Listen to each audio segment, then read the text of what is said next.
विबुधासुरसौख्यदुःखसत्कारणाय वितताय नमो नमस्ते। नारायणं सुरगुरुं जगदेकनाथं भक्तप्रियं सकललोकनमस्कृतं च त्रैगुण्यवर्जितमजं रघुमाद्यमीशं वन्दे भवघ्नममरासुरसिद्धवन्द्यम्। नारायणं नमस्कृत्य नरं चैव नरोत्तमं देवीं सरस्वतीं व्यासं ततो जयमुदीरये।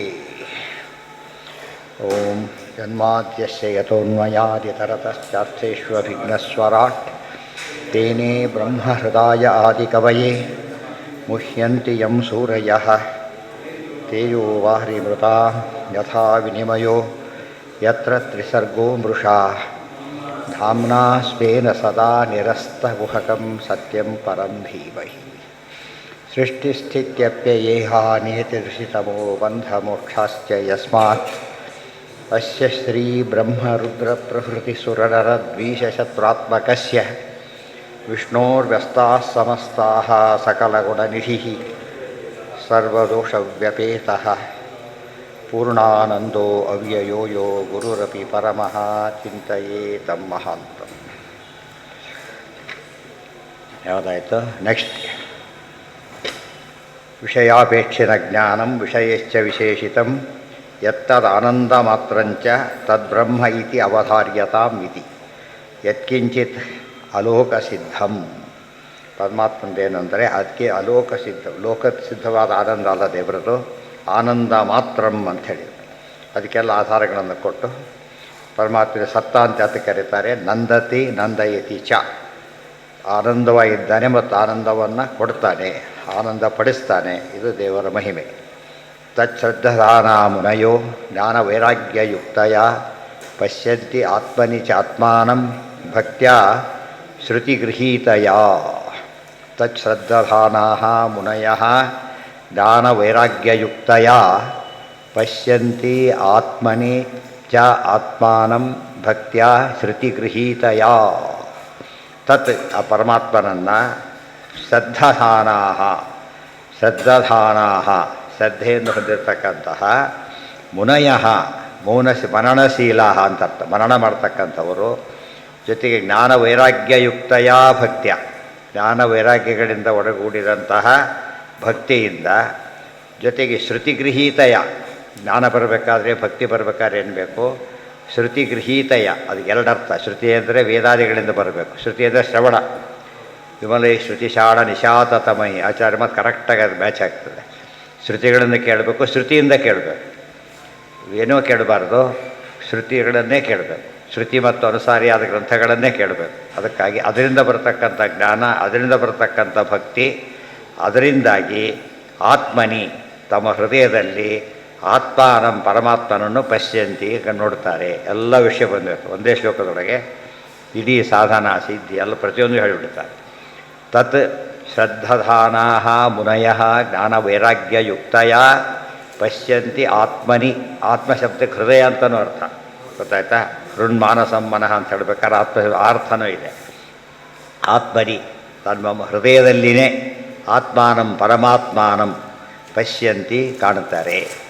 ಅದು ಒಟ್ಟು ಭಕ್ತಿ ಪ್ರಧಾನ. ಎಲ್ಲದಕ್ಕೂ ಅಬ್ಜೆಕ್ಟಿವ್ ಇದು ಭಕ್ತಿ ಪ್ರಧಾನ. ಕೆಲವು ಅಬ್ಜೆಕ್ಟಿವ್ಗಳಲ್ಲ, ವೈರಾಗ್ಯಯುಕ್ತಯ ಜ್ಞಾನಯುಕ್ತಯ ಶ್ರುತಿಗೃಹೀತಯ ಅದೆಲ್ಲ ಭಕ್ತಿ ವಿಶೇಷಗಳಾದ್ದರಿಂದ ಅತ್ಯಂತ ಪ್ರಧಾನವಾದ ಸಾಧನ ಯಾವುದು? ಭಕ್ತಿನೇ. ಯಸ್ಮಾತ್ ಪರಮಾತ್ಮೈವ ತತ್ವಂ. ಏನ ಯಾವ್ದು ಬಿಟ್ಟೋಯ್ತು? ಇಲ್ಲ ಆಯ್ತಲ್ಲ, ನಿನ್ನೆ ಆಯ್ತು, ನಿನ್ನೆ ಅದು ವಿಷಯಾಪೇಕ್ಷಿತ ಜ್ಞಾನ ಆಯಿತು. ನಿನ್ನೆ ಹೇಳಿತ್ತಲ್ಲ ಅದನ್ನು, ನೀವು ಕೇಳಿದ ಪ್ರಶ್ನೆ ಕೇಳಿದಿರಾಗ ಏನಂತ ಹೇಳಿದ್ದು? ಕಾರ್ಯಕಾರಣ ವಿಶೇಷ ಪರಮಾತ್ಮನಿಗೆ ಕಾರಣ ವಿಷಯ ವಿಶೇಷಿತ ಯಾವ ವ್ಯತ್ಯಾಸವೂ ಇಲ್ಲ. ನಮಗೆ ಅದೆಲ್ಲ ಬೇಕು, ದೇವರಿಗೆ ಏನೂ ಬೇಕಿಲ್ಲ. ಕೇವಲಮೇವ ತಜ್ಞಾನ, ಕೇವಲ ತನ್ನ ಜ್ಞಾನ. ಸೃಷ್ಟೃತ್ವಾದಿಭಿ ಕಾರ್ಯಕಾರಣ ಹೇಳಿಲ್ಲ. ನಾವು ನೋಡದೆ ಹೋದರೂ ಗಂಗಾ ನದಿ ಹರಿಯುತ್ತೆ, ನಾವು ನೋಡದೆ ಹೋದರೂ ಸೂರ್ಯ ಹುಟ್ಟುತ್ತಾರೆ, ಕುರುಡನೇ ಸೂರ್ಯ ಕಾಣದೆ ಹೋದರೂ ಹುಟ್ಟೋದು ಬಿಟ್ಟೋದು ತಪ್ಪಿದ್ದಲ್ಲ. ದೇವರಿಗೆ ಯಾವುದು ಕೂಡ ಏನು ಯಾವುದನ್ನು ಸಾಪೇಕ್ಷವಾದದ್ದಲ್ಲ. ಸಾಪೇಕ್ಷವಾದ ಜ್ಞಾನ ದೇವರದಲ್ಲ. ಜ್ಞಾನಕ್ಕೆ ವಿಷಯ ಇದ್ದರೆ ಬರುತ್ತೆ, ಎಲ್ಲ ಹೋದ್ರೆ ಇಲ್ಲ ಅಷ್ಟು. ತನ್ನ ಬಗ್ಗೆ ಅಂತ ತಿಳ್ಕೊಳ್ಳೋಕ್ಕಿದ್ದೇ ಅನಂತ ಇರೋದ್ರಿಂದ ಸಮಸ್ಯೆನೇ ಇಲ್ಲ.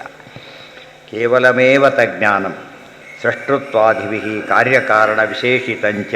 ನಾವೇನು ಮಾಡ್ತೀವಿ, ಸೃಷ್ಟಿ ಇತ್ಯಾದಿ ಬಂದಾಗ ಸೃಷ್ಟಿ ಮಾಡ್ತಾನೆ, ಏನು ಸೃಷ್ಟಿ ಮಾಡ್ತಾನೆ ಹೇಳಬೇಕು.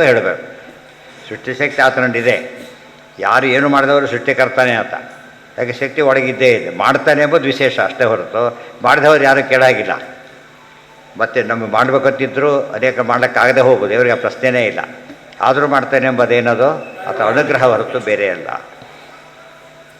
ಕಾರಣ ವಿಶೇಷಿತಂಚ. ಕಾರ್ಯ ಕಾರಣ ಯಾವುದೂ ದೇವರಿಗೆ ಬೇಕಿಲ್ಲ, ತಾನೇ ಡೈರೆಕ್ಟಾಗಿ ಮಾಡಾಕ್ಬಿಡ್ತಾನೆ, ಉಪಯೋಗಿಸ್ತಾನೆ. ಯಾಕೆ ಲೋಕ ಶಿಕ್ಷಣ ಕೊಡಲಿಕ್ಕೆ ಹೊರತು ಅದು ಅಗತ್ಯ ಇಲ್ಲ. ನಮಗದು ಬೇಕೇ ಬೇಕು, ಅದನ್ನು ಬೇಕಿಲ್ಲ. ಬೇಕಿಲ್ಲದೆ ಮಾಡೋದು ಅದು ಲೀಲೆ, ಬೇಕಿದ್ದು ಮಾಡೋದು ಅಗತ್ಯ. ನಮಗೆ ಅಗತ್ಯ ಯಾವ ಕಾಲಕ್ಕೂ ಇಲ್ಲ ದೇವರಿಗೆ ಅಂತ ಅರ್ಥ. ಅಂಥ ದೇವ್ರನ್ನೇ ನಮಗೆ ಅಗತ್ಯ ಇಲ್ಲ ಅಂತ ತಿಳ್ಕೊಂಡ್ರೆ ದೊಡ್ಡ ಅಪರಾಧ ಅದು. ದೇವ್ರ ಅಗತ್ಯನೇ ನಮಗಿಲ್ಲ ಅಂತ ಹೇಳಿದರೆ, ದೇವ್ರು ನಮ್ಮ ಅಗತ್ಯ ಇಲ್ಲ ಅಂತ ತಿಳ್ಕೊಂಡ್ರೂ ಮಾಡ್ತಾ ಇದ್ದಾನೆ. ನಮಗೆ ದೇವರ ಅಗತ್ಯ ಇದ್ದರೂ ಕೂಡ ಇಲ್ಲ ಅಂತ ಹೇಳೋದಾದರೆ ಅದು ಪರಮ ದ್ರೋಹ, ಅತ್ಯಂತ ದೊಡ್ಡ ದ್ರೋಹ. ಅಂದರೆ ಅದು ಕೃತಜ್ಞತೆ ಅಂತ ಕರೆಯೋದು ಅದಕ್ಕೆ. ಯತ್ಕಿಂಚಿತ್ ಅಲೋಕ ಸಿದ್ಧಂ ವಿಷಯಾಪೇಕ್ಷೆ ನ ಜ್ಞಾನಂ ವಿಶೇಷ ವಿಶೇಷಿತಂ ತದಾನಂದ ಎತ್ತದಾನಂದ ಮಾತ್ರಂಚ ತದ್ಬ್ರಹ್ಮ ಇತಿ ಅವಧಾರ್ಯತಾಂ. ಅದೆಲ್ಲ ಆಗಿತ್ತು. ತಚ್ಶ್ರದ್ಧಾನಾ ಯಸ್ಮಾತ್ ಪರಮಾತ್ಮೈವ ತತ್ವಂ ತಸ್ಮಾತ್ ತಮೇವ ಪಶ್ಯಂತಿ ಮುನಯಃ. ಯಾವುದು ನಿತ್ಯ ಅದರ ಕಡೆ ಗಮನ ಕೊಡ್ತಾರೆ ಹೊರತು ಬೇರೆ ಕಡೆ ಗಮನ ಕೊಡೋದಿಲ್ಲ. ಜ್ಞಾನಿಗಳಿಗೆ ಗೊತ್ತು ಯಾವುದು ಯಾವ ತತ್ವ ತಿಳ್ಕೊಂಡ್ರೆ ಎಂದೆಂದೂ ಬದಲಾಗದ ತತ್ವ ಅದು. ಬೇರೆ ತತ್ವಗಳಾದರೂ ಬದಲಾಗುವ ತತ್ವಗಳು.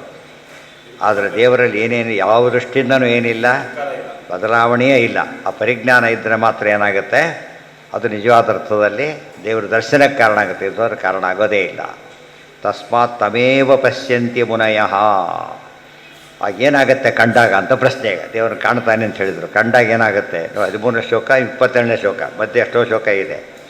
ಭಿದ್ಯತೆ ಹೃದಯ ಗ್ರಂಥಿ ಛಿದ್ಯಂತೆ ಸರ್ವ ಸಂಶಯ ಕ್ಷೀಯಂತೆ ಚಾಸ್ಯ ಕರ್ಮಾಣಿ ತಸ್ಮಿನ್ ದೃಷ್ಟ ಏವ ಆತ್ಮನೀಶ್ವರೇ. ಉಪನಿಷತ್ತಿನ ಮಾತು ಸ್ವಲ್ಪ ಬದಲಾವಣೆ ಮಾಡಿದ್ದಾರೆ, ಉಳಿದೆಲ್ಲ ಕೂಡ ಅದೇ. ಭಿದ್ಯತೆ ಹೃದಯ ಗ್ರಂಥಿ ಛಿದ್ಯಂತೆ ಸರ್ವ ಸಂಶಯ ಕ್ಷೀಯಂತೆ ಚಾಸ್ಯ ಕರ್ಮಾಣಿ ತಸ್ಮಿನ್ ದೃಷ್ಟೇ ಪರಾವರೆ ಅಂತ ಅಲ್ಲಿರೋದು. ಇಲ್ಲಿ ದೃಷ್ಟ ಏವ ಆತ್ಮನೀಶ್ವರೇ, ಅದನ್ನೇ ಬೇರೆ ರೀತಿಯಲ್ಲಿ ಹೇಳಿದ್ದಾರೆ. ಭಿದ್ಯತೆ ಹೃದಯ ಗ್ರಂಥಿ ಛಿದ್ಯಂತೆ ಸರ್ವ ಸಂಶಯ.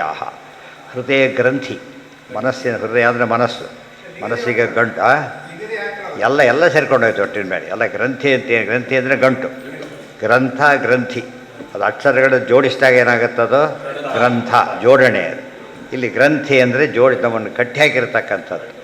ಅದು ಭಿದ್ಯತೆ, ಆಗ ಅದು ಬಿಚ್ಚೋಗುತ್ತೆ, ಅಲ್ಲಿವರೆಗೂ ಬಿಚ್ಚೋಗೋದಿಲ್ಲ. ಕೆಲಸತ್ತೆ ಕಟ್ಟಿರ್ತಾರೆ, ಬಿಡ್ತಾ ಒಂದು ಗಂಟು ಬಿಟ್ಬಿಡ್ತಾರೆ, ಬಿಡು ನಾನು ಉಳಿದೆಲ್ಲ ಬಿಚ್ಕೊಂಡಾಗ್ಲೇಕ. ಆ ಗಂಟು ಬಿಚ್ಚಿದ ಮೇಲೆ ಏನದು ಉಳಿದೆಲ್ಲ ಅಪ್ರೋಷ ಜ್ಞಾನ ಬಂದ ಮೇಲೆ ಉಳಿದೆಲ್ಲ ಏನದು ಸುಲಭ, ಅದೇನು ಸಮಸ್ಯೆ ಇಲ್ಲೇ ಇಲ್ಲ, ಗ್ಯಾರಂಟಿ. ಅದು ಯಾರು ಬೇಡ ಅಂತೀವಿ, ದೇವರು ಮಾತ್ರ ಬೇಕೇ ಬೇಕು. ಆತ್ಮನಿ ಈಶ್ವರೇ ಇತಿ ನ ಜೀವೈಕ್ಯ ಮುಚ್ಯತೆ. ನೋಡಿ, ಆತ್ಮನಿ ಈಶ್ವರೇ, ಆತ್ಮನಿ ಈಶ್ವರೇ, ಆತ್ಮನೇ ನನ್ನ ಹೃದಯದಲ್ಲಿ ಈಶ್ವರೇ, ಈಶ್ವರನು ಕಂಡಾಗ ಅಂತ ಹೇಳಿದ್ರಿಂದ ನಾವು ಬೇರೆ, ಸಾಧನವಾದ ಹೃದಯ ಬೇರೆ, ಈಶ್ವರ ಬೇರೆ ಅಂತ ಸ್ಪಷ್ಟ ಭೇದ ಕಾಣಿಸ್ತಾ ಇದೆ, ಐಕ್ಯ ಇಲ್ಲ ಅಂತ ಹೇಳ್ತಾರೆ. ಆತ್ಮನಿ ಈಶ್ವರೇ ಇತಿ ನ ಜೀವೈಕ್ಯ ಮುಚ್ಯತೆ. ಯಾರೊಂದಿಗೆ? ದೇವರಿಗೆ. ದೇವರಿಗೂ ಐಕ್ಯ ಹೇಳೋದು ಹೊರಟಿಲ್ಲ. ಪರೇಶಾಮಪಿ ಬ್ರಹ್ಮಾದೀನಾಂ ಯಥೋ ಅವರತ್ವಂ ಸಪರಾವರಃ. ಆ ಪದ ಏನಂತಿದೆ ನೋಡಿ. ತಸ್ಮಿನ್ ಭಿದ್ಯತೆ ಹೃದಯ ಗ್ರಂಥಿ ಛಿದ್ಯಂತೆ ಸರ್ವ ಸಂಶಯ ಕ್ಷೀಯಂತೆ ಚಾಸ್ಯ ಕರ್ಮಾಣಿ ತಸ್ಮಿನ್ ದೃಷ್ಟೇ ಆತ್ಮನೀಶ್ವರೇ ತಸ್ಮಿನ್ ದೃಷ್ಟೇ ಪರಾವರೇ ಎತ್ತಿದೆ. ಇನ್ನೊಂದು ಶ್ಲೋಕದಲ್ಲಿ ಅರ್ಥ ಹೇಳ್ತಾರೆ ಇಲ್ಲಿ. ಪರಾವರ ಅಂತ ಪದ ಇದೆ. ಪರ ಅವರ, ಪರ ಅಂದರೆ ಉತ್ತಮ, ಅವರ ಅಂದರೆ ಕಡಿಮೆ. ಪರಶ್ಚಾಸೋ ಅವರಶ್ಚ ಅಂದರೆ ಹೋಯಿತು, ಅದು ಬಿಡಿಸ್ಬಾರ್ದು. ಹಾಗೆ ಏನು ಮಾಡಬೇಕು ಈಗ? ಪರಾಹ ಅಪಿ ಅವರಾಹ ಯಸ್ಮಾತ್. ಪರಾಹ ಭಾರಿ ದೊಡ್ಡವರು ಬ್ರಹ್ಮಾದಿಗಳು, ದೇವರಿಗೂ ಅಷ್ಟೇ ಚಿಕ್ಕವರು. ಗೊತ್ತಾ? ಪರರು ಅವರಾಗ್ತಾರಲ್ಲ, ಅದು ಬಹುರಿಗೆ ಮಾಡ್ಕೋಬೇಕು, ಇಂದ ಅರ್ಥ ಮಾಡ್ಕೋಬಾರ್ದು. ಅಂದರೆ ಎಂಥ ಪರರೂ ಕೂಡ ಅವ್ರ ಮುಂದೆ ಏನಾಗ್ತಾರೆ? ಅವರಾಗಿ ಬಿಡ್ತಾರೆ. ಈ ಪರೇಶಾಮಪಿ ಬ್ರಹ್ಮಾದೀನಾಂ ಯಥೋ ಅವರತ್ವಂ ಸ ಪರಾವರಃ. ಅದಕ್ಕೆ ಪರಾವರ ಅಂತ ದೇವರಿಗೆ ಹೆಸರು. ಅವನು ಶ್ರೇಷ್ಠನೋದು ಶ್ರೇಷ್ಠನಲ್ಲನೂ ಹೋದಾಯ್ತು, ಕಾಂಟ್ರಡಿಕ್ಷನ್ ಆಯ್ತು. ಗೊತ್ತಾಯ್ತಾ? ಬಂದಿಲ್ಲ ಅಂದಾಗತ್ತೆ. ಗೊತ್ತಾಯ್ತಾ? ಅದು ಆ ರೀತಿ ಮಾಡೋಕ್ಕೆ ಬರೋದಿಲ್ಲ. ಭೇದ ಇನ್ನೂ ಈ ರೀತಿ ಮಾಡೋದು, ಪರರಲ್ಲೂ ಇದ್ದಾನೆ ಅವರಲ್ಲೂ ಇದ್ದಾನೆ, ಆ ರೀತಿ ಮಾಡ್ಬೋದೇ ಹೊರತು ಅವನೇ ಪರ ಅವನೇ ಅವರ ಅಂತ ಹೇಳಿದರೆ ಕಾಂಟ್ರಡಿಕ್ಷನ್. ಅದು ಭೇದದೃಷ್ಟ್ಯಾಭಿಮಾನೇನ ಇತಿ ಚ ಕಾಪಿಲೇಯೇ. ಭೇದದೃಷ್ಟಿ ಇರಬೇಕು. ಕಾಪಿಲೇಯಿ ಅಂದರೆ ಬೇರೆ ಗ್ರಂಥ ಅಲ್ಲ, ಕಪಿಲಗೀತ ಅಂತ ಅರ್ಥ. ಭಗವದ್ಗೀತೆ ಆ ಶ್ಲೋಕ ಸಿಗುತ್ತದೆ ಅಲ್ಲೇ. ಭೇದದೃಷ್ಟ್ಯಾ ದೇವರಲ್ಲಿ ಜೀವರಲ್ಲಿ ಏನು ನೋಡಬೇಕು? ಭೇದ ನೋಡಬೇಕು. ಅವ್ರು ಹೇಳ್ತಾರೆ ಭ್ರಮೆ ಇಲ್ಲಲ್ಲ, ಅಭಿಮಾನೇನ. ಮಾನ ಅಂದರೆ ಪ್ರಮಾಣ. ಪ್ರಮಾಣ ಪುರಸ್ಸರವಾಗಿ ಭೇದ ತಿಳಿಬೇಕು ಅಂತ ಹೇಳಿದ್ದರಿಂದ ಪ್ರಮಾಣ ಪುರಸ್ಸರವಾಗಿ ಶಶಿವಿಷಾಣ ನೋಡೋಕ್ಕಾಗತ್ತಾ? ಶಶಿವಿಷಾಣ ಕಾಣೋದು ಯಾವಾಗ? ಪ್ರಮಾಣ ಸರಿ ಇಲ್ಲದೆ ಹೋದಾಗಲೇ ಕಾಣೋದು. ಪ್ರಮಾಣ ಸರಿ ಇದ್ದಾಗ ಅದು ಬರೀ ಶಕ್ತಿ ಕಾಣುತ್ತೆ ಹೊರತು ಏನು ಕಾಣೋದಿಲ್ಲ. ಇದು ಶಶ ಕಾಣುತ್ತೆ, ವಿಷಾಣ ಕಾಣೋದಿಲ್ಲ. ಅದಕ್ಕೋಸ್ಕರ ಈ ಜೀವೇಶ್ವರ ಭೇದವನ್ನು, ಭೇದ ದೃಷ್ಟಿಯನ್ನು ಅಭಿಮಾನೇನ. ಅಭಿ ಅಂದರೆ ಇದು ಅಭಿಮಾನ, ಅಭಿಮಾನ ಅಲ್ಲ. ಮಾನ ಅಂದರೆ ಪ್ರಮಾಣ. ಅಭಿಮಾನ ಅಂದರೆ ದೊಡ್ಡ ಹೆಚ್ಚೆಚ್ಚು ಪ್ರಮಾಣಗಳಿಂದ ತಿಳಿದು ಗಟ್ಟಿ ಮಾಡ್ಕೋಬೇಕು ಅಂತ ಅರ್ಥ. ಅಲ್ಲಿ ಬಂದಾಗ ಹೇಳ್ತಾರೆ ಅರ್ಥ, ಮುಂದೆ ಅಲ್ಲಿ ಬಂದೇ ಬರುತ್ತೆ. ಅದು ಕಪಿಲಗೀತೆಯಲ್ಲಿ ಆ ಶ್ಲೋಕಕ್ಕೆ ಅರ್ಥ ಹೇಳಬೇಕಾದ್ರೆ ಹೇಳ್ತಾರೆ. ಕಾಪಿಲೇಯೇ, ಕಪಿಲರೂಪಿ ಪರಮಾತ್ಮ ಉಪದೇಶ ಮಾಡಿದ ಗೀತೆ ಆದ್ದರಿಂದ ಕಾಪಿಲೇಯೇ ಅಂತ ಕರೆದು. ಬ್ರಹ್ಮ ಪ್ರಧಾನ ಉಪಯಾಂತಿ ಅಗತಾಭಿಮಾನಾ ಇತಿ ಚ. ಬ್ರಹ್ಮ ಪ್ರಧಾನಂ ಉಪಯಾಂತಿ ಅಗತಾಭಿಮಾನಾ. ನೋಡಿ, ಅಭಿಮಾನ ಇರೋರು, ಅಭಿಮಾನ ಇಲ್ಲದೇ ಇದ್ದವರು, ಅಭಿಮಾನ ಕಳ್ಕೊಳ್ಳೋದೇ ಇದ್ದವರು ದೇವರನ್ನು ನೋಡ್ತಾರೆ. ಅಭಿಮಾನ ಕಳ್ಕೊಳ್ಳೋದಿದ್ದವರು ಈ ಅಭಿಮಾನ ಅಲ್ಲ. ಯಾವ ಅಭಿಮಾನ? ನಮ್ಮದು ನಾನು ಎಂಬ ಅಭಿಮಾನ ಅಲ್ಲ. ಗೊತ್ತಾಯ್ತಾ? ಪ್ರಮಾಣ ಪುರಸ್ಸರವಾಗಿ ವಿಚಾರ ಮಾಡಿದಾಗ ಅವ್ರಿಗೇನು ಏನು ಗೊತ್ತಾಗೋದಿಲ್ಲ, ಆ ಭೇದದ ಪ್ರಶ್ನೆನೇ ಬರೋದಿಲ್ಲ, ಭೇದನೇ ಕಾಣಿಸುತ್ತೆ ಅಂತ. ಬ್ರಹ್ಮ ಪ್ರಧಾನಂ ಉಪಯಾಂತಿ. ಇಲ್ಲೊಂದು ಸ್ವಾರಸ್ಯ ಇದೆ. ಅವ್ರೇನು ಮಾಡ್ತಾರೆ? ಬ್ರಹ್ಮ ಎರಡು ಬ್ರಹ್ಮನ ಮಾಡಿಬಿಡ್ತಾರೆ. ಸಗುಣ ಬ್ರಹ್ಮ, ನಿರ್ಗುಣ ಬ್ರಹ್ಮ. ನಿರ್ಗುಣ ಬ್ರಹ್ಮ ಯಾರು? ಪ್ರಧಾನ. ಸಗುಣ ಬ್ರಹ್ಮ ಗೌಣ ಬಂತಲ್ಲ, ಗೌಣಾತ್ಮ. ಹಾಗಿಲ್ಲೇ ಇಲ್ಲ. ಅಲ್ಲಿ ಹೇಳ್ತಾರೆ ಪ್ರಧಾನಂ ಬ್ರಹ್ಮ. ಪ್ರಧಾನ ಬ್ರಹ್ಮನನ್ನೇ ಇವರು ತಿಳಿತಾರೆ ಪ್ರಮಾಣ ಪುರಸ್ಸರ ಅಂತ ಹೇಳಿದ ಮೇಲೆ. ಬ್ರಹ್ಮನಲ್ಲಿ ಸಗುಣ ನಿರ್ಗುಣ ಅಂತ ಭೇದ ಇಲ್ಲ. ಅಷ್ಟೇ ಅಲ್ಲ, ಇಷ್ಟೆಲ್ಲ ಕಟ್ಪಟ್ಟು ತಿಳಿಯೋದು ಸಗುಣ ಬ್ರಹ್ಮ ಅಂತ ಅರ್ಥ ಅಲ್ಲ, ನಿರ್ಗುಣ ಬ್ರಹ್ಮನನ್ನೇ ತಿಳಿತಾನೆ. ಅವನೇ ಅಲ್ಟಿಮೇಟ್. ನಿರ್ಗುಣ ಬ್ರಹ್ಮ ನಮ್ಮ ಪ್ರಕಾರ ಎಂಥ ಬ್ರಹ್ಮ? ಪ್ರಾಕೃತ ಗುಣರಹಿತನಾದ ಬ್ರಹ್ಮ. ಗೊತ್ತಾ? ಸಗುಣ ಅಂದರೆ ಆನಂದಾದಿ ಗುಣ, ಅದು ಬ್ರಹ್ಮ. ಇವರು ಏನು ಮಾಡಿ ಮುಂದನೇ ಹೇಳೋಕ್ಕೂ ಮಾಡ್ಕೊಂಬಿಟ್ರು. ಇನ್ನೊಂದು ಕಾನ್ಸೆಪ್ಟ್ ಯೋಚನೆ ಮಾಡಲಿಲ್ಲ. ಭಗವದ್ಗೀತೆ ಸ್ಪಷ್ಟ ಹೇಳುತ್ತೆ 14ನೇ ಅಧ್ಯಾಯದಲ್ಲಿ ಗುಣಾತೀತ ಅನ್ನೋ ಪದ ಉಪಯೋಗಿಸ್ತಾರೆ. ಅಪರೋಕ್ಷ ಜ್ಞಾನಿನೇ ಗುಣಾತೀತನಾಗಬೇಕಾದ್ರೆ ಪರಮಾತ್ಮ ಏನಾಗಿರ್ತಾನೆ? ಸದಾ ಗುಣಾತೀತ ಅಂದರೂ ಒಂದೇ, ಸದಾ ನಿರ್ಗುಣ ಅಂದರೂ ಒಂದೇ. ಅಷ್ಟೇ. ಅದ್ರ ಉಪಯೋಗ ಮಾಡ್ಕೋಬೇಕು. ಉಪಯೋಗ ಮಾಡ್ಕೊಂಡ್ರೆ ಸಮಸ್ಯೆ ಬರ್ತಿರಲಿಲ್ಲ. ಭೇದದೃಷ್ಟ್ಯಾಭಿಮಾನೇನ ಇತಿ ಚ ಕಾಪಿಲೇಯೇ. ಬ್ರಹ್ಮಪ್ರಧಾನ ಉಪಯಾಂತಿ ಅಗತಾಭಿಮಾನಾ. ಅದು ನಾವು ಎಲ್ಲ ಉಪಯೋಗಿಸ್ತೇವೆ, ಅರ್ಥ ಮಾಡ್ಕೋಬೇಕಷ್ಟೇ. ಹೇಳಿ, ಹಣ್ಣು ಭಾರಿ ಸಿಹಿ ಇದೆ, ಭಾರಿ ಸಿಹಿ ಇದೆ. ಅದಕ್ಕೆ ಭಾರಿ ಚೆನ್ನಾಗಿ ಹೊಗಳಿದ್ರು. ಅಯ್ಯೋ, ಬೆಲ್ಲ ಎಲ್ಲ ಹಾಕಿಬಿಡಿ, ಮನೇಲಿ ಬೆಲ್ಲ ಎಲ್ಲ ಖರ್ಚಾಗೋಯ್ತು ಅಂತ ಹೇಳ್ತಾರೆ. ಅದು ಅರ್ಥ ಏನದು? ಹೊರಗಡೆಯಿಂದ ಬಂದ ಸಿಹಿ ಅದು, ಒಳಗಡೆ ಸಿಹಿ ಇಲ್ಲ. ಎಷ್ಟು ಹುಳಿ ಇತ್ತು ಅಂದರೆ ನೋಡೋದು ಮತ್ತೆ ಬೆಲ್ಲ ಹಾಕೋದು, ನೋಡೋದು ಮತ್ತೆ ಬೆಲ್ಲ ಹಾಕೋದು. ಕೊನೆಗೆ ಏನಾಯ್ತದು? ಬರೀ ಬೆಲ್ಲನೇ ಆಗಿಬಿಟ್ಟು ಕೊನೆಗೆ ಏನು ಬಂತು? ಓ, ಸಿಹಿ ಅಂತ ಅನಿಸ್ತು. ಹಾಗಲ್ಲ, ಒಂಚೂರು ಬೆಲ್ಲ ಹಾಕಿಲ್ಲ ರೀ, ಎಷ್ಟು ಸಿಹಿ ಇದೆ ನೋಡಿದರೆ ಅದು ಸಹಜ. ನಿರ್ಗುಣ ಅಂದ್ರೇನು? ಹೊರಗಿನ ಸಿಹಿ ಹಾಕಿಲ್ಲ. ಸಗುಣ ಅಂದರೆ ಒಳಗೆ ಭಾರಿ ಸಿಹಿ ಆಗಿದೆ. ಈ ವ್ಯತ್ಯಾಸ ತಿಳ್ಕೊಂಡ್ರೆ ಸಮಸ್ಯೆ ಬರ್ತಾನೆ ಇರಲಿಲ್ಲ. ಅದನ್ನು ಬಿಡಿಸಿ ತೋರಿಸೋರು ಆಚಾರ್ಯರು. ವಿದ್ಯಾ ಆತ್ಮನಿ ಭಿದಾಬೋಧ ಒತ್ತು ಹೇಳ್ತಾರೆ. ಇದು ಕೃಷ್ಣ ಉದ್ಧವರ ಸಂವಾದದಲ್ಲಿ ಏಕಾಸ್ಕಂದಲ್ಲಿ ಬರೋದಿದು. ಎಲ್ಲ ಪ್ರಶ್ನೆ ಕೇಳ್ತಾ ಹೋಗೋದು ಉದ್ಧವ. ಕಾ ವಿದ್ಯಾ, ವಿದ್ಯಾ ಅಂದರೆ ಏನು? ಅದಕ್ಕೆ ಉತ್ತರ ವಿದ್ಯಾ ಆತ್ಮನಿ ಭಿದಾಬೋಧ. ಜೀವಾತ್ಮ ಪರಮಾತ್ಮರಲ್ಲಿ ಭೇದ ಹೇಳ್ತಲ್ಲ, ಅದೇ ವಿದ್ಯೆ. ದಾಸೋಪರಾಣ ಸಯುಜ, ಅದೇ ವಿದ್ಯೆ ಹೊರತು ಐಕ್ಯ ಹೇಳೋದಲ್ಲ. ಅರ್ಥ ಆಯ್ತಾ? ಈಗ ಪ್ರಶ್ನೆ ಉತ್ತರ ಬಂದೋಯ್ತು ಈಗ. ಸೊ ಆ ಪ್ರಕಾರ ದ್ವೈತ ಹೊರತು ಉಳಿದೆಲ್ಲ ಏನವೆಲ್ಲ ಅವಿದ್ಯೆ ಐತೆ ಹೊರತು ವಿದ್ಯೆ ಆಗಲೇ ಇಲ್ಲ. ವಿದ್ಯಾತ್ಮನಿ ಭಿದಾಬೋಧ. ಭಿದ ಅಂದರೆ ಭೇದ, ಬೋಧ ಅಂದರೆ ತಿಳಿಸ್ಕೊಡೋದು. ಜೀವಾತ್ಮ ಪರಮಾತ್ಮರಲ್ಲಿ ಭೇದ ತಿಳಿಯುವುದನ್ನೇ ವಿದ್ಯೆ ಅಂತ ಕರೀತಾರೆ. ಅದು ಆ್ಯಕ್ಚುಯಲ್ ಲೋಕರಿರೋದೇ ಹಾಗೆ. ವ್ಯತ್ಯಾಸ ಗುರುಸ್ತಾ ಹೋದಂತೆ ವಿದ್ಯಾವಂತ ಅಂತ ಕರೀತಾರೆ. ಡಿಫರೆನ್ಸ್ ಗೊತ್ತಾಗ್ಬಿಟ್ಟು ಅದು ಎಕ್ಸ್ಪರ್ಟ್ ಕಮಿಟಿ ಮಾಡೋದು ಅದಕ್ಕೆ ಕಂಡು ಹಿಡಿಲಿಕ್ಕೋಸ್ಕರ. ಗೊತ್ತಾಯ್ತಾ? ಇದು ಐಕ್ಯ ಹೇಳೋದಕ್ಕೆ ಯಾರಿಗೆ ಎಕ್ಸ್ಪರ್ಟೈಸ್ ಹಾಕ್ಬೇಕು? ಅದಕ್ಕೆ ಯಾರು ಬೇಕಾದ್ರೂ ಐಕ್ಯ ಹೇಳ್ಬೋದು. ಚಿಕ್ಕ ಮಕ್ಕಳು ಮಾಡ್ದ ಕೆಲಸ ಅದು. ಯಾರೋ ಉಲ್ಟಾ ಹೇಳ್ತಾರೆ, ತಪ್ಪದು. ಉಲ್ಟಾನೇ ಆಗುತ್ತೆ ಅಷ್ಟೇ. ಅದು ಆ್ಯಕ್ಚುಲಿ ಅನುಭವಕ್ಕೆ ವಿರುದ್ಧ. ಅದು ಅನುಭವಕ್ಕೆ ವಿರುದ್ಧ. ಅವ್ರು ಹೇಳ್ತಾರೆ ದೂರ ಮದ್ದೇನು ಕಾಣಿಸುತ್ತೆ ನಿಮಗೆ, ಇದು ದೃಷ್ಟಾಂತ ಕೊಟ್ಬಿಡ್ತಾರೆ. ಮೊದಲು ಏನು ಕಾಣುತ್ತೆ? ಭೇದ ಕಾಣುತ್ತೆ. ಅದೆಲ್ಲ ಲೋಯರ್ ಸ್ಟೇಜ್. ದ್ವೈತ ಲೋಯರ್ ಸ್ಟೇಜ್, ಅದ್ವೈತ ಹೈಯರ್ ಸ್ಟೇಜ್ ಅಂತ. ಆ್ಯಕ್ಚುಲಿ ಉಲ್ಟಾ ಪಟ್ಟ. ಅದ್ವೈತ ಲೋಯರ್ ಸ್ಟೇಜು, ಇದು ಹೈಯರ್ ಸ್ಟೇಜ್. ಅದಕ್ಕೆ ದೂರದ ಬೆಟ್ಟ ನುಣ್ಣಗೆ, ಅದು ಇಡಿಯಮ್ಮೇ ಇದೆ.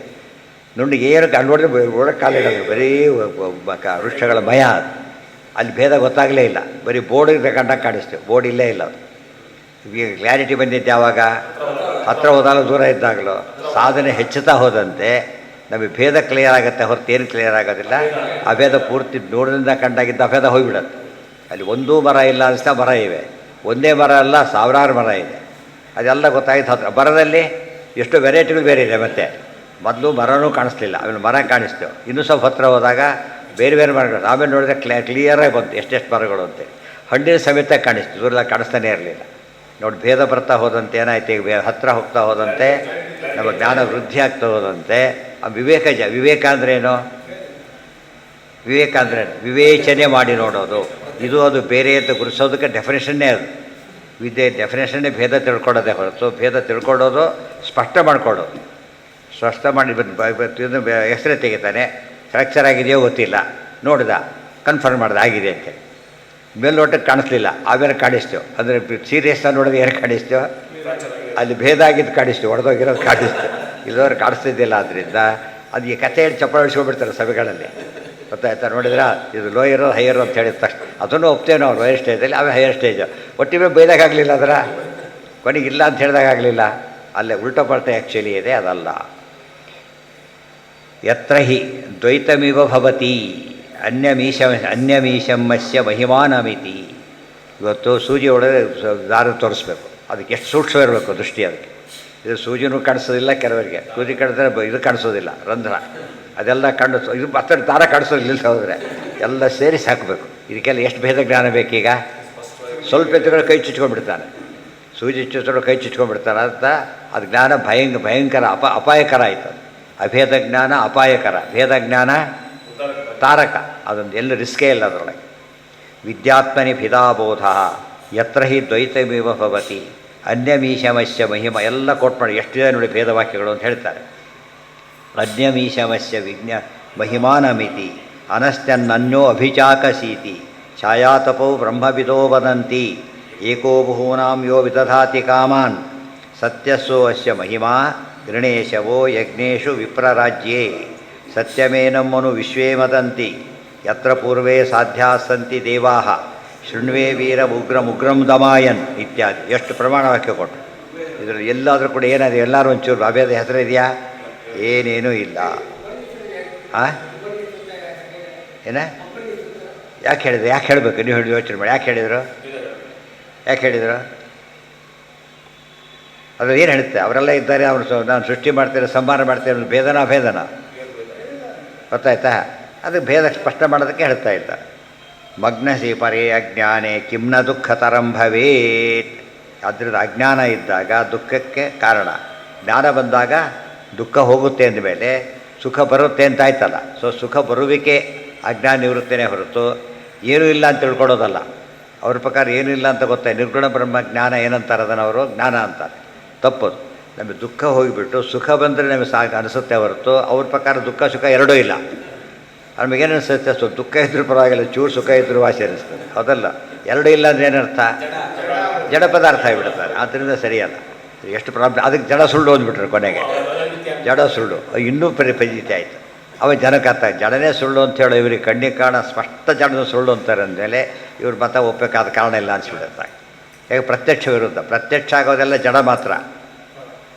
ಪ್ರತ್ಯಕ್ಷ ನೀವು ಜಡ ಸುಳ್ಳು ಅಂದ್ಬಿಟ್ರೆ ಪ್ರತ್ಯಕ್ಷ ಜ್ಞಾನ ಮಹತ್ವನೇ ಹೊರಟೋಯ್ತು.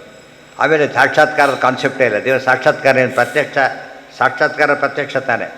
ಪ್ರತ್ಯಕ್ಷ ಅಪ್ರಮಾಣ ಅಂದಮೇಲೆ ದೇವರ ಸಾಕ್ಷಾತ್ಕಾರ ಕಾನ್ಸೆಪ್ಟೇ ಇಲ್ಲ. ದೇವ್ರು ನೋಡ ಹಾಗಿಲ್ಲ. ಎಕ್ಸ್ಪೀರಿಯೆನ್ಸ್ ಮಾಡಲಿಕ್ಕೆ ದೇವರಲ್ಲಿ ಏನೂ ಇಲ್ಲ. ಎಕ್ಸ್ಪೀರಿಯೆನ್ಸ್ ಮಾಡೋದು ಎಕ್ಸ್ಪೀರಿಯೆನ್ಸ್ ಇಲ್ಲ ದೇವರಿಗೆ. ಇದ್ರೆ ಏನಾಗ್ಬಿಡುತ್ತೆ? ಸೇಮ್ ಥಿಂಗ್ ಆಗುತ್ತೆ. ಏನದು? ಕರ್ತೃಕರ್ಮ ವಿರೋಧ. ತನ್ನಂತ ತಿಳಿಯೋ ಹಾಗಿಲ್ಲ. ಎಷ್ಟು ಸಮಸ್ಯೆ ಬರುತ್ತಾಗ ಅಲ್ಲಿ ಅರ್ಥನೂ ಹಾಗೆ. ವಿದ್ಯಾತ್ಮನೇ ಭಿದಾಬೋಧ ಕೋಟ್ ಮಾಡಿದ್ದೀಗ. ಯತ್ರ ಹಿ ದ್ವೈತಮೇವ ಭವತಿ ಅನ್ಯವೀಶಮ್ಮಸ್ಯ ಮಹಿಮಾನಮಿತಿ. ಬೇರೆಯಾದ ಪರಮಾತ್ಮನನ್ನು ಅವನ ಮಹಿಮೆಯನ್ನು ತಿಳಿಬೇಕು ಅಂತ ಹೇಳಿದ ಮೇಲೆ ಅದು ಬೇರೆಯಾದ ಪರಮಾತ್ಮತ ಉಪಯೋಗಿಸ್ಬಿಟ್ಟಿದ್ದಾರೆ. ಅನಶ್ಚನ್ನನ್ಯೋಭಿಚಾಕಸೀತಿ. ಒಂದು ದೊಡ್ಡ ವೃಕ್ಷ, ಎರಡು ಪಕ್ಷಿಗಳಿದೆ. ಒಂದು ಪಕ್ಷಿ ಇದೆ, ಚಿಕ್ಕಾಬಟ್ಟೆ ತಿನ್ನುತ್ತೆ, ಸರಿಗೆ ಹೋಗಿಬಿಟ್ಟಿದೆ. ಇನ್ನೊಂದಿದೆ ಅನಶ್ಚನ್, ತಿನ್ನೋದೇ ಇಲ್ಲ. ಏನಾಗಿದೆ? ಅದು ಭಾರಿ ಜೋರಾಗಿದೆ. ಅಭಿಚಾಕಸೀತಿ, ಜೋರ ಹೊಡಿತಾ ಇದೆ. ಅನ್ಯ ಈ ತಿಂದೇ ಇರೋನು ತಿಂದವನಿಬ್ಬರು ಕೂಡ ಏನಾಗ್ತಾರೆ? ಭೇದ ಇರಬೇಕು, ಅಭೇದ ಇರಬೇಕು. ಸಿಂಪಲ್. ಛಾಯಾತಪವು ಬ್ರಹ್ಮವಿದೋ ವದಂತಿ. ಛಾಯಾತಪವು ಒಂದು ನೆರಳು, ಒಂದು ಬಿಸಿಲು. ನೆರಳು ಬಿಸಿಲು ಭೇದ ಇದೆಯಾ ಅಭೇದ ಇದೆಯಾ? ಎಷ್ಟು ಸುಲಭವಾಗಿದೆ. ಮತ್ತು ಇವೆಲ್ಲ ವೇದವಾಕ್ಯಗಳೇ. ಯೋ ಏಕೋ ಬಹೂನಾಂ ಯೋ ವಿದಧಾತಿ ಕಾಮಾನ್. ಮಧ್ಯೆ ತುಂಬ ಜನಗಳ ಮಧ್ಯೆ ಒಬ್ಬ ಇದ್ದಾನೆ, ಎಲ್ಲ ಕಾಮನೆಗಳನ್ನು ಹೊಂದಿದ್ದಾನೆ, ಪೂರ್ಣ ಆಪ್ತ ಕಾಮನಾಗಿದ್ದಾನೆ, ಉಳಿದವರ ಕಾಮನೆಗಳನ್ನು ಈಡೇರಿಸ್ತಾನೆ. ಇವೆಲ್ಲ ಭೇದ. ಉಳಿದವರ ಕಾಮನೆ ಅಂತ ಹೇಳಿದಾಗ ಅದು ಭೇದನ ಮತ್ತೆ. ಅದೇ ರೀತಿ ಸತ್ಯಸ್ಸೋ ಅಸ್ಯ ಮಹಿಮಾ. ಅವ್ರ ಗುಣಗಳಿವೆ, ಎಲ್ಲ ಸುಳ್ಳು ಅಂತಿರಲ್ಲ, ಅದು ಹಾಗೆ ಹೇಳಲಿಲ್ಲ. ಅಸ್ಯ ಮಹಿಮಾ ಸತ್ಯ. ಮಹಿಮಾ ಅಂದ್ರೇನು? ಗುಣಪೂರ್ಣತ್ವ ರೂಪ ಮಹಿಮಾ ಸತ್ಯ, ದೋಷ ದೂರತ್ವ ಮಹಿಮಾ ಸತ್ಯ ಅಂತ ಹೇಳಿದ್ರಿಂದ ನೀವು ಮಿಥ್ಯಾ ಅಂತ ಹೇಳೋದಕ್ಕೆ ಕಾರಣನೇ ಇಲ್ಲ. ಗೃಣೆ ಏನು ಇಲ್ಲ ಇಲ್ಲ, ಉಪನಿಷತ್ತರ ವಾಕ್ಯ ಇರೋದು ಹಾಗೇನೆ. ಯುವ ಶಬ್ದಕ್ಕೆ ಏವ ಅಂತ ಅರ್ಥ ಏವನೇ ಹೊರತು ಏವ ಇಲ್ಲ, ಇವನೇ ಇರೋದು. ಗೃಣೇಶವು ಯಜ್ಞೇಶು ವಿಪ್ರರಾಜ್ಯೇ. ನೋಡಿ ಎಷ್ಟು ಚೆನ್ನಾಗಿದೆ. ಸತ್ಯಸ್ಸೋ ಅಸ್ಯ ಮಹಿಮಾ, ದೇವ್ರ ಮಹಿಮೆ ಸತ್ಯ. ಅದನ್ನು ಶವ ಅಂದರೆ ಈ ಕನ್ನಡದ ಶವ ಅಲ್ಲ, ಅದು ಈ ಶವ ಅಲ್ಲ. ಶವ ಸಂಸ್ಕೃತದಲ್ಲೂ ಶವಕ್ಕೆ ಅರ್ಥ ಇದಿಲ್ಲ ಅಂತಲ್ಲ, ಸುಖ ಅಂತ ಅರ್ಥ. ಎಲ್ಲಿ ಬಂದಿತ್ತು ಈಗಾಗಲೇ? ಇಲ್ಲೇ ಬಂದಿರೋದು, ಇದನ್ನು ಕೋಟ್ ಮಾಡಿದ್ದಾರೆ. ಶವ ಅಂದರೆ ಸುಖ. ಸುಖವನ್ನು ಉದ್ದೇಶಿಸಿಬಿಟ್ಟು ವಿಪ್ರರಾಜ್ಯೇ ಯಜ್ಞೇಶು. ಈ ಬ್ರಾಹ್ಮಣರ ಸಾಮ್ರಾಜ್ಯ ಅಂದರೆ ಅವರು ಯಜ್ಞ, ಬ್ರಾಹ್ಮಣರ ಸಾಮ್ರಾಜ್ಯ. ಅರ್ಥ ಆಯ್ತಾರೆ, ಅವರೇ ಮಾಡಿಸ್ಬೇಕು ಅಂತ ಅರ್ಥ. ಇವತ್ತು ಅದು ಕಾನ್ಸೆಪ್ಟ್ ಯಾರು ಬೇಕಾದ್ರೆ ಮಾಡಿಸ್ಬೋದು ಅಂತ ಆದಮೇಲೆ ಯಜ್ಞದ ಕಾನ್ಸೆಪ್ಟೇ ಹೊರಟಾಯಿತು. ಸತ್ಯಮೇನ ಮನು ವಿಶ್ವೇ ಮದಂತಿ ಯತ್ರ ಪೂರ್ವೇ ಸಾಧ್ಯ ಸಂತಿ ದೇವಾಹ. ಎಲ್ಲರೂ ಸತ್ಯ ಅಂತ ಹೇಳೇ ತಿಳ್ಕೊಳ್ತಾ ಇದ್ದಾರೆ ಜಗತ್ತನ್ನು. ಪೂರ್ವೇ ಯತ್ರ ಪೂರ್ವೇ ಸಾಧ್ಯ ಸಂತಿ ದೇವಾಹ. ಹಿಂದಿನ ಸಿದ್ಧ ಪುರುಷರೆಲ್ಲ ಇಲ್ಲಿದ್ದಾರೆ. ಹಿಂದಿನವರು ಈಗಿನವರು ಬೇರೆ ಆದರೂ ಒಂದೇ ಆದರೂ ಬೇರೆ ಆದರು. ಗೊತ್ತಾಯ್ತಾ? ಮುಕ್ತರಾದವರಿದ್ದಾರೆ. ಇವರು ಅವ್ರು ಏನು ಹೇಳಬೇಕೀಗ? ಒಬ್ಬರಾದ್ರು ಮುಕ್ತರಾಗಿದ್ದಾರಪ್ಪ ನಿಮ್ಮ ಪ್ರಕಾರ? ಇಲ್ಲ. ಅವಾಗೇನಾಯಿತು? ನಿಮ್ಮ ಪ್ರದಕ್ಕೆ ಪ್ರಾಗ್ಮ್ಯಾಟಿಕ್ ವ್ಯಾಲ್ಯೂ ಇಲ್ಲ. ಯಾಕೆ? ಒಂದು ತೋರ್ಬೋದು ನೋಡಿ, ಈ ಕೋರ್ಸ್ ಇದೆ, ಎಷ್ಟು ಜನಕ್ಕೆ ಅದ್ರ ಮುಗಿಸಿ ಕೆಲಸಕ್ಕೆ ಸೇರಿದ್ದಾರೆ, ಏನಾಗುತ್ತಾಗ ನಾನು ಸೇರ್ಬೇಕು ಅಂತ. ಒಬ್ರಿಗೂ ಕೆಲಸಕ್ಕಿಲ್ಲ ಅಂದರೆ ಮೊದಲೇ ಹೇಳಿದರೆ ಪುಣ್ಯ ಅಂತ ಬಿಟ್ಟುಬಿಡ್ತಾನೆ. ಒಬ್ಬನಾರು ಮುಕ್ತನಾಗಿದ್ದಾನ? ಇಲ್ಲ. ಮುಕ್ತನಾಗಿದ್ದಾನೆ ಅಂದುಬಿಟ್ರೆ ಈ ಸಂಸಾರಿ ಮುಕ್ತ ಇಬ್ಬರು ಏನಾಗಬೇಕು? ಭೇದವರು. ತತ್ವೋದ್ಯೋತ ಶುರುವಾಗೋದೇ ಅದರಿಂದ. ವಿಮತೋ ಮುಕ್ತ ವಿಮತೋ ಭಿನ್ನ ಮುಕ್ತತ್ವ.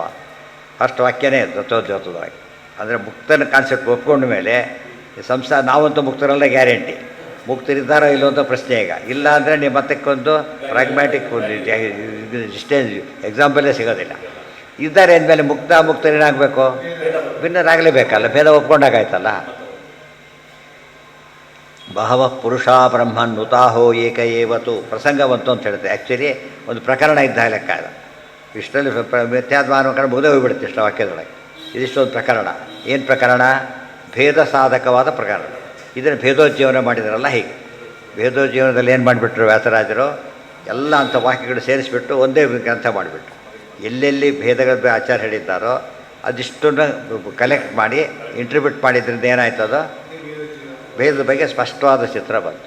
ಅದೇ ಗ್ರಂಥ ರಚನೆಯಿಂದ ಹಾಗಿರಬೇಕೇ ಹೊರತು ಎಲ್ಲರೂ ಹೇಳಿದ್ದು ನಾವು ಹೇಳಿದರೆ ತಪ್ಪಾಗುತ್ತೆ. ಹೊಸ್ದಾಗಿ ಹೇಳಿದರೆ ಹೊಸ್ದಾಗಿ ಸುಳ್ಳು ಹೇಳೋದು ಹೊಸ್ದಾಗಿ ಬಂದರೆ ಎಲ್ಲ ಸುಳ್ಳಿನಾಗಿಬಿಡ್ತಾನೆ ಅಷ್ಟೇ. ಬಹವ ಪುರುಷ ಬ್ರಹ್ಮನ್ ಇದಾಗಲೇ ಬಂದಿದೆ. ಬಹವ ಪುರುಷ ಪ್ರವರೋ ಹರಿರಿತ್ಯವದತ್ ಸ್ವಯಮೇವ ಹರಿಹಿ. ಮಹಾಭಾರತ ತಾತ್ಪರ್ಯ ನಿರ್ಣಯದಲ್ಲಿ ಡಿಟೇಲಾಗಿ ಎಲ್ಲ ಕೋಟ್ ಮಾಡಿದ್ದಾರೆ. ಬಹವ ಪುರುಷ ಬ್ರಹ್ಮನ್ ಉತಾಹೋ ಏಕ ಏವತೋ ಬ್ರಹ್ಮನ್. ವೈಶಂಪಾಯನರೇ, ಚೇತನರು ಬಹಳನೋ ಒಬ್ಬನೇನೋ ಹೇಳಿ ಅಂತ ಕೇಳ್ತಾರೆ. ಅವ್ರು ಹೇಳ್ತಾರೆ ನೈತಜಿಚ್ಛಂತಿ ಪುರುಷಂ ಏಕಂ ಕುರುಕುರೋದ್ವಹ. ಒಬ್ಬೇ ವ್ಯಕ್ತಿ ಅಂತ ಒಪ್ಪಿಲ್ಲ, ಆತ್ಮೈಕ್ಯವನ್ನು ಒಪ್ಪಿಲ್ಲ ಅಂಥೇಳಿ ಸ್ಪಷ್ಟ ತೀರ್ಮಾನ. ಅಂದರೆ ಇದು ಯೋಚನೆ ಮಾಡೋಕ್ಕೆ ಬಿಟ್ಟೇ ಇಲ್ಲ. ಇದೆಲ್ಲ ಕೇಳಿ ಜನ ಪ್ರಶ್ನೆ ಕೇಳೋದು, ಅವ್ರು ಉತ್ತರ ಕೊಟ್ಟು ಕನ್ವಿನ್ಸ್ ಮಾಡಿ ಮುಗಿದೋಯ್ತು ಅಲ್ಲಿಗೆ. ಉತ್ತರ ಕೊಟ್ಟ. ಅದಕ್ಕೆ ಚೋದ್ಯ ಪರಂ ಬಹವ ಪುರುಷ ಪ್ರವರೋ ಹರಿರಿತ್ಯವದತ್ ಸ್ವಯಮೇವ ಹರಿ. ಮುಂದೆ ವ್ಯವಹಾರ ಪಿತಾಪಿ ವೃತ್ತನ ಚಿತ್ತಗತ ಸಹಿ ಚೋದ್ಯ ಪರಂ. ಚೋದ್ಯ ಪರಂ ಅಂದ್ರೇನು? ಪ್ರಶ್ನೆ ಕೇಳಿದ ಮೇಲೆ ಉತ್ತರ ಕೊಟ್ಟಿರೋದನ್ನ ಪ್ರಶ್ನೆ ಹಾಕ್ಕೊಂಡು ಉತ್ತರ ಕೊಟ್ಟ ಮೇಲೆ ಏನಾಯ್ತು ಅಲ್ಲಿಗೆ? ಕನ್ಫರ್ಮ್ ಆಗಬೇಕು ಅಲ್ಲಿಗೆ. ಸುಮ್ಮನೆ ಹಾಗೆ ಹೇಳಿದ್ದಲ್ಲ, ಪ್ರಶ್ನೆಗೆ ಉತ್ತರವಾಗಿ ಹೇಳಿರೋದ್ರಿಂದ ಅದು ಇದು ಚೋದ್ಯ ಅಂದರೆ ಕನ್ನಡದ ಚೋದ್ಯ ಮಾಡ್ಕೋ. ಏನು ಕುಚೋದ್ಯ ಮಾಡ್ತಾರೆ ಆ ಥರ ಅಲ್ಲ. ಅದಕ್ಕೆ ಒಳ್ಳೆ ಅರ್ಥ ಮಾಡಿದರೆ ಏನು ಗೊತ್ತಾ? ಕುಚೋದ್ಯ, ಕೆಟ್ಟ ಪ್ರಶ್ನೆ ಕೇಳ್ತಾರೆ ಅಂತ. ಗೊತ್ತಾಯ್ತಾ? ಕು ಅಂದರೆ ಕೆಟ್ಟದು, ಕುತ್ಸಿತ ಮನುಷ್ಯ ಅಂತೀವಲ್ಲ ಹಾಗೆ. ಕುತ್ಸನೆ. ನೈತಜಿಚ್ಛಂತಿ ಪುರುಷಂ ಏಕಂ ಕುರುಕುಲೋದ್ವಹ ಇತ್ಯಾದಿ ಮೋಕ್ಷಧರ್ಮೇ ಭೇದದೃಷ್ಟ್ಯಾಭಿಮಾನೇನ ಪಶ್ಯಂತೋ ಯಾಂತಿ ಮತ್ಪರಂ ಇತಿ ವಾಯುಪ್ರೋಕ್ತೆ. ಭೇದದೃಷ್ಟ್ಯಾಭಿಮಾನ ಅಂತ ಹೇಳಿದರು. ಇಷ್ಟೊತ್ತು ಕೋಟ್ ಮಾಡಿದ್ರಲ್ಲ ಅಂದರೆ ಕಪಿಲಗೀತೆಯಲ್ಲಿ ಮೊದಲು ಕೋಟ್ ಮಾಡಿದ್ವಿ. ಅದೇ ವಾಕ್ಯ ಇನ್ನೊಂದು ಕಡೆ ಎಲ್ಲಿದೆ? ವಾಯುಪ್ರೋಕ್ತದಲ್ಲಿದೆ. ಅನುಪತ್ತೇಸ್ತನ ಶಾರೀರ. ಮತ್ತು ಅಲ್ಲಿ ಇವೆಲ್ಲ ಬ್ರಹ್ಮಸೂತ್ರಗಳೀಗ. ಬ್ರಹ್ಮಸೂತ್ರ ಏನೀಗ ಸುಪ್ರೀಂ ಕೋರ್ಟ್ ಆರ್ಡರ್ಸ್ ಎಲ್ಲ ಕೋರ್ಟ್ ಮಾಡಿದಾಗ ಶಾರೀರ ಅಂದ್ರೇನು, ಶರೀರದೊಳಗಿರ್ತಕ್ಕಂಥ ಜೀವ ಅವನು ಬ್ರಹ್ಮನಾಗಲಿ ಸಾಧ್ಯ ಇಲ್ಲ. ಅನುಪಪತ್ತಿ ಅದಕ್ಕೆ ಶರೀರದಲ್ಲಿ ಜೀವ ಇದ್ದಾನೆ, ಅವನು ಅಲ್ಟಿಮೇಟ್ ಅಂತ ಹೇಳಕ್ಕೆ ಹೋದರೆ ಅವನು ಹುಟ್ಟಿದಲ್ಲ ಅಲ್ಟಿಮೇಟ್ ಆಗಾಗ್ತಾನೆ, ಸಾಯ್ತಾನಲ್ಲ ಅಲ್ಟಿಮೇಟ್ ಆಗಾಗ್ತಾನೆ. ಆದ್ದರಿಂದ ಜೀವ ಬೇರೆ ಶರೀರ ಬೇರೆ, ಜೀವ ಬೇರೆ ಶರೀರ ಶಾರೀರ. ಶರೀರ ಅಂದರೆ ಶರೀರ, ಶಾರೀರ ಅಂದ್ರೇನು ಒಡಗಿರೋನು. ಅವನೊಳಗೆ ಪರಮಾತ್ಮ ಇದ್ದಾಗ ಮೂರು ಬಂದೋಯ್ತು ಭೇದ, ಜೀವ ಈಶ ಜಡ ಮೂರು ಭೇದನೂ ಬಂದೋಯ್ತು. ಶಾರೀರ ಅನ್ನೋ ಪದದಲ್ಲೇ ಎಲ್ಲ ಬಂದೋಗಿದೆ. ಅನುಪತ್ತೇಷ್ಟುನ ಶಾರೀರ ಬ್ರಹ್ಮ ಅಂತ ಅರ್ಥ. ಭೇದ ವ್ಯಪದೇಶಾಚ್ಯ, ಭೇದನ ವ್ಯಪದೇಶ ಅಂದ್ರೇನು, ದೃಢವಾಗಿ ಹೇಳೋದಕ್ಕೆ ಗಟ್ಟಿಯಾಗಿ ಒತ್ತಿ ಹೇಳಿದ್ದಾರೆ ಭೇದವನ್ನು, ಅದನ್ನ ತೆಗೆದುಹಾಕ್ಲಿಕ್ಕೆ ಬರೋದಿಲ್ಲ. ಅಭೇದ ಅಕಸ್ಮಾತ್ ಎಲ್ಲಾರು ಹೇಳಿದ ಕಂಡ್ರೆ ಹೇಗಿರುತ್ತದೋ ಅಪೇರೆಂಟಾಗಿ ಹೇಳಿರೋದು. ಎಲ್ಲಿ ಭೇದ ಹೇಳ್ತಾರೋದು ಡೆಸಿಸಿವ್ ಆಗಿರೋದು. ಆದ್ದರಿಂದ ಭೇದ ಸಿದ್ಧಾಂತನೇ ಹೊರತು ಅಭೇದ ಅಲ್ಲ. ಶಾರೀರಶ್ಚೋಭಯೇಪಿ ಭೇದೇನೇನ ಮಧೀಯತೆ. ಎಲ್ಲ ಶಾಖೆಗಳವರು ಕೂಡ ಏನಂತ ಹೇಳ್ತಾರೆ, ಶರೀರ ಶಾರೀರ ಶರೀರ ಪರಮಾತ್ಮ ಮೂರು ಜನನ ಭೇದ ಅಂತ ಹೇಳ್ತಾರೆ ಹೊರತು ಅಭೇದ ಅಂತ ಹೇಳೋದಿಲ್ಲ. ಇತ್ಯಾದಿ ಚ. ಅವ್ರೇನು ಬುದ್ಧಿ ತೆಗೆದ್ರು ಗೊತ್ತಾಗ ಬುದ್ಧಿವಂತಿಕೆ ಮಾಡಿದರು. ಭೇದ ಹೇಳೋ ವಾಕ್ಯ ಭಾರಿ ಇವೆ, ಅಭೇದೊಳಗೆ ಒಂದೆರಡಿವೆ, ಒಂದೆರಡು ಅಪೂರ್ವ ಆದ್ದರಿಂದ ಆದರೆ ಹೋಗ್ಬಿಡ್ಬಿಡ್ತೀವಿ. ಅದು ಎಷ್ಟು ತಮಾಷೆ ಅಂದರೆ ಯಾವುದು ಮೈನಸ್ ಪ್ಯಾಟ್ ಪ್ಲಸ್ ಪ್ಯಾಟ್ ಭಾಳ ಟ್ರೈ ಮಾಡ್ತಾರದು. ಇದು ಭಾಳ ಆಶ್ಚರ್ಯ. ಅದನ್ನು ಈವನ್ ನಾವು ಒಪ್ತಾರೆ ಅಂತ ಕೇಳಿದರೆ ಯೋಚನೆ ಮಾಡಬೇಕು. ಪೃಥಗ್ ಉಪದೇಶಾತ್ ಇತ್ಯಾದಿ ಚ. ಸತ್ಯತ್ವಂಚ ಭೇದಸ್ಯ ಉಕ್ತಂ ಬಾಲ್ಯವೇಯ ಶ್ರುತೌ. ಬಾಲ್ಯವೇಯ ಶ್ರುತಿಯಲ್ಲಿ ಸತ್ಯ ಒಂದು ಹೇಳಿದ್ದಷ್ಟೇ ಅಲ್ಲ, ಭೇದ ಸತ್ಯ ಅಂತ ಬೇರೆ ಹೇಳ್ತಾ ಇದೆ. ಹೇಗೆ ಹೇಳ್ತಾ ಇದೆ ಇದೆಲ್ಲ ಕೋಟ್ ಮಾಡಿದ್ದಾರೆ ತತ್ವನಿರ್ಣಯದಲ್ಲಿ ಆಗಲೇ. ಸ್ಥಾಣುರ್ಹ ಉಚ್ಚಕ್ರಾಮ ಸ ಪ್ರಜಾಪತಿ ಮುವಾಚ ಕೋಸಿ ಕೇಸ್ಮ ಕಹ ಸ ಇತಿ ಸಹೋವಾಚ ಯೋ ಅಸ್ಮಿ ಯೇ ಸ್ಥಃ ಯಹ ಸಹ ಇತಿ ಅಥ ಹೈನಂ ಉಪಾಕ್ರೋಶತ್ ಸತ್ಯಂ ಭಿದಾ ಸತ್ಯಂ ಭಿದಾ ಸತ್ಯಂ ಭಿದಾ. ಸತ್ಯ ಹೇಳ್ತೀರಿ, ಮೂರು ಸತ್ಯ ಹೇಳೋ ಅಭ್ಯಾಸ ಆಗಿಬಿಟ್ಟಿದೆ. ಸತ್ಯ ಹೇಳ್ತೀರಿ ಅಂತೇಳಿ ಉಪನಿಷತ್ತು ಹಾಕ್ಕೊಟ್ಟ ಪದ್ಧತಿ ಅದು. ಮೂರು ಸತ್ಯ ಹೇಳಿದ್ರೆ ಏನಾಯ್ತು ಅಲ್ಲಿಗೆ, ನಾನು ಸತ್ಯವನ್ನೇ ಹೇಳ್ತೇನೆ ಸತ್ಯವನ್ನೇ ಹೇಳ್ತೇನೆ ಇಷ್ಟೇಳಿ ಸುಳ್ಳೆ ಹೇಳ್ತಾರೆ. ಮೂರು ಸತ್ಯ ಹೇಳಿದ್ರು ಕೂಡ ಸುಳ್ಳೆ ಹೇಳೋದು. ಇಲ್ಲಿ ಭೇದ ಹಾಗಲ್ಲ, ಏನದು ಸತ್ಯಭೇದ ಹೇಳಿ. ಬರೀ ಭೇದ ಅಂದರೆ ಸಾಕು, ಬರ್ತೀನಿ ಸತ್ಯವಾಗಿ ಹೇಳಬೇಕು ಅಂತ ಹೇಳಬೇಕಾಗಿಲ್ಲ. ಹೇಳಿದರೆ ಏನಾಯ್ತು ಅಲ್ಲಿಗೆ, ಈಗ ಇನ್ನೂ ಕ್ಲಾರಿಟಿ ಜಾಸ್ತಿ ಆಗ್ತಾವೆ ಅಷ್ಟೇ ಹೊರತು ಅದು ಹೇಳಿದರೆ ಕನ್ಫರ್ಮ್ ಆಗುತ್ತೆ ಹೊರತು ಹೇಳಿಲ್ಲ ಅಂತ ತಿಳ್ಕೊಳಕ್ಕೆ ಹೋಗಬಾರ್ದು. ಒಂದು ಪದ ಇದೆ, ಸುಮ್ಮನೆ ಯಾವುದೋ ಪದ ಹೇಳ್ತಾರೆ, ಅವರು ಅಷ್ಟೇ ಹೇಳ್ತಾರೆ. ಸಾಮಾನ್ಯ ಏನು ಸೇರಿಸ್ಕೋಬೇಕು ಗೊತ್ತಾ, ಸಾಮಾನ್ಯವಾಗಿ ಅವರೊಂದು ಏನು ಸೇರಿಸ್ಕೋಬೇಕು, ಸುಮ್ಮನೆ ವ್ಯಾಕರಣದ ನಿಯಮ ಅದು. ಅಸ್ತಿಯನ್ನು ಸೇರಿಸ್ಕೋಬೇಕೆ ಹೊರತು ನಾಸ್ತಿಯನ್ನು ಸೇರಿಸ್ಕೋಬಾರ್ದು ಅಂತೇಳಿ. ಒಂದು ಪದ ಅಂತ ಹೇಳಿದ ತಕ್ಷಣ ಫಸ್ಟ್ ಏನು ಸೇರಿಸ್ಕೋಬೇಕು, ಅದು ಇಲ್ಲದೆ ಹೋದಾಗ ನಾಸ್ತಿ ಅನ್ನಬೇಕು. ಫಸ್ಟ್ ಅರ್ಥ ಯಾವುದದು, ಭಾವ ಪದಾರ್ಥ. ಭಾವಕ್ಕೆ ಅಭಾವಕ್ಕೆ ಹೋಗಬಾರ್ದು ಯಾವಾಗ ಕೂಡ. ಅದು ಎಷ್ಟು ಪ್ರಿನ್ಸಿಪಲ್ ಇದೆ. ಯಾವ ವ್ಯಾಕರಣ ತೊಗೊಂಡ್ರು ಕೂಡ, ಯಾವ ಶಾಸ್ತ್ರ ತೊಗೊಂಡ್ರು, ಪ್ರತ್ಯಕ್ಷ ಏನೇನು ತೊಗೊಂಡ್ರು ಕೂಡ, ಯಾರ ಮಧ್ಯೆ ಕೇಳಿದ್ರು ಕೂಡ ಬರೋದೇನದು ಭೇದನ ಹೊರತು ಮತ್ತೊಂದು ಹೇಳೋದಕ್ಕೆ ಬರೋದಿಲ್ಲ. ಸತ್ಯಂ ಅಭೇದ ಶಬ್ದದೊಳಗೆ ನೆಗೆಟಿವ್ ಇದೆ. ಫಸ್ಟ್ ಆಫ್ ಆಲ್ ನಾ ಭೇದ. ಇನ್ನೊಂದು ಆಚಾರ ಹೇಳ್ತಾರೆ, ಅಭೇದ ಪದ ಅರ್ಥ ಆಗೋದು ಯಾವ ನಿಮಗೆ, ಭೇದ ಇದ್ದಾಗ. ಅದನ್ನು ನೆಗೆಟ್ ಮಾಡೋಕ್ಕಾಗತ್ತಾ? ಘಟಾಭಾವ ಅಂತ ಗೊತ್ತಾಗೋದು ಯಾವಾಗ, ಘಟ ಇದ್ದರೆ. ಸೊ ಭೇದ ಇದ್ದಿದ್ದಕ್ಕೆ ನೀವು ಅಭೇದ ಅಂತ ಪದ ಉಪಯೋಗಿಸಿದ್ದೆ ಹೊರತು, ಸೊ ಭೇದ ಫಸ್ಟು ಅಭೇದ ಫಸ್ಟ್ ಆಗಿದ್ದರೆ ಭೇದನೇ ಫಸ್ಟ್. ಅದು ಭೇದ ಅಲ್ಲ ಅಂತ ಹೊರಟಾಗ ಭೇದ ನಿಮಗೆ ತಿಳ್ಕೊಂಡಿದೆ ಅಂತ ಹೇಳಿದ್ರು ಸುಮ್ಮನೆ ಹೇಳ್ತಿದ್ದೀರೋ. ಸುಮ್ಮನೆ ಹೇಳಿದರೆ ಅದು ಹಲ್ಟಿ ಆಯಿತು, ಅಷ್ಟೇ ಪ್ರಯೋಜನ ಇಲ್ಲ. ಇರೋ ಭೇದದ ಬಗ್ಗೆ ಮಾತಾಡ್ಲಿಕ್ಕೆ ಹೊರಟಾಗ ಏನೇ ಡೀಟೇಲ್ಸ್ ಹೇಳಿದ್ರು ಕೂಡ ಏನು ಹೇಳಬೇಕು, ಇದೆ ಅಂತ ಹೇಳು, ಇಲ್ಲ ಅಂತ ಹೇಳಬಾರ್ದು. ರೋಗಿ ಒದ್ದಾಡ್ತಾ ಇದ್ದಾನೆ, ಡಾಕ್ಟರ್ ಟೆಸ್ಟ್ ಮಾಡಿ ಏನೂ ಆಗಿಲ್ಲ ಅಂದರೆ ಈಗ ಇಲ್ಲಿಗೆ ಬರ್ತಿದ್ದೆ ಅಂತ ಹೇಳ್ತಾರೆ ಫಸ್ಟು. ಅವನಿಗೆ ಆಗಿರೋದು ಗೊತ್ತಿದೆ, ಏನು ಅಂತ ಗೊತ್ತಾಗಲಿಕ್ಕೆ ಡಾಕ್ಟ್ರ್ ಬೇಕು ಅಷ್ಟೇ ಹೊರತು ನೋವೇ ಆಗಿದವರು ಬರ್ತಾನೆ ಇರಲಿಲ್ಲ ಫಸ್ಟು. ಅದನ್ನು ಒಪ್ಪಬೇಕಾದ್ರೆ ನೋವಿದೆ ಅಂತ ಒಪ್ಕೊಂಡು 1000 ಮಾತಾಡಿ ಒಪ್ತಾನೆ. ಅದೇ ಇಲ್ಲ ಅಂದ್ಬಿಟ್ರೆ ನಾನು ಹುಚ್ಚರ ಅಂತ ಅವರೇ ಕೇಳ್ತಾರೆ, ಹುಚ್ಚರ ಅಂತ ಕೇಳ್ತಾರೆ. ಬೇರೆ ಕೆಲಸ ಇರಲಿಲ್ಲ ಬರ್ಲಿಕ್ಕೆ ನನಗೆ, ಇದೇ ಅಂತಾನೆ ಬಂದಿರೋದು. ಸತ್ಯಮೇತತ್ ಎಷ್ಟು ಪ್ರತಿಜ್ಞೆ ನೋಡಿ ಹೇಗಿದೆ. ಸತ್ಯಂ ಭಿದ ಸತ್ಯಂ ಭಿದ ಸತ್ಯಂ ಭಿದ. ಮುಂದೆ ನೋಡಿ ಮೈವಾರು ವಣ್ಯ ಮೈವಾರು ವಣ್ಯೋ ಮೈವಾರು ವಣ್ಯೋ ಮೈವಾರು ವಣ್ಯ ಐತೆ ಅಲ್ಲಿ ಹೇಳಿಬಿಟ್ಟಿದೆ. 6 ವಣ್ಯ ಅಂದರೆ ದೋಷಿಗಳು ಅಂತ ಅರ್ಥ. ಇದನ್ನೆಲ್ಲ ದೋಷಿಗಳು ತಿಳ್ಕೊಳ್ಳೋಕ್ಕಾಗೋದಿಲ್ಲ, ತಿಳುವಳಿಕೆ ಇದ್ದವ್ರಿಗೆ ಅರ್ಥ ಆಗುತ್ತೆ ಅಂತ. ಈ ಅರ್ಥನೂ ಎಲ್ಲ ಅಲ್ಲಿ ಹೇಳಿದ್ದಾರೆ, ಅದರಲ್ಲಿ ಏನು ಹೇಳೋಕ್ಕೆ ಹೋಗಲಿಲ್ಲ ಆಚಾರ್ಯ, ಬರೀ ಕೊಟೇಶನ್ ಕೊಟ್ಟರು ಅಷ್ಟೇ. ಇತಿ ಸತ್ಯಮೇನಂ, ಇದನ್ನು ಸತ್ಯ ಅಂತ ತಿಳ್ಕೊಳ್ಳಿ. ಸತ್ಯ ಸೋ ಅಸ್ಯ ಮಹಿಮಾ, ದೇವ್ರ ಮಹಿಮೆ ಏನದು ಸತ್ಯ. ಮಹಾಸಂಹಿತಾಯಾಂಚ ಅದನ್ನು ಹೇಳಿದ್ದಾರೆ. ಮಹಾಸಂಹಿತ ಅಂತ ಪಂಚರಾತ್ರದ ಭಾಗ ಅದು ಕೋಟ್ ಮಾಡ್ತಾರೆ. ಇಷ್ಟನ್ನು ಕೊನೆಗೆ ಯಾತಕ್ಕೆ ಕೋಟ್ ಮಾಡ್ತಾರೆ ಅಂದರೆ ಇದಿಷ್ಟು ಸಮ್ಮರಿ ಅದರಲ್ಲಿ ಬಂದುಬಿಟ್ಟಿದೆ. ಈ ಎಂಟೈರ್ ಸಮ್ಮರಿ ಅದು ಕೊಟೇಶನ್ ಬಂದಿರೋದ್ರಿಂದ ಇದೆಲ್ಲ ಅಲ್ಲಲ್ಲಿ ತೆಗೆದು ಹೇಳಿದರು. ಒಟ್ಟಿಗೆ ಎಷ್ಟು ಇಂಟರ್ಪ್ರಿಟ್ ಮಾಡೋ ವಾಕ್ಯ ಕೊಟ್ಬಿಡ್ತಾರೆ. ತ್ರಿವಿಧಂ ಜೀವಸಂಘಂಚ ಪರಮಾತ್ಮಾನಮವ್ಯಯಂ ತೇಷಾಂ ಭೇದಂಚ ಯೇ ಸತ್ಯಂ ವಿದುರ್ಬೋಹ ವಿವರ್ಜಿತಾ. ಅದೆಲ್ಲ ಇರಲಿ, ಅದು ನಾಳೆ.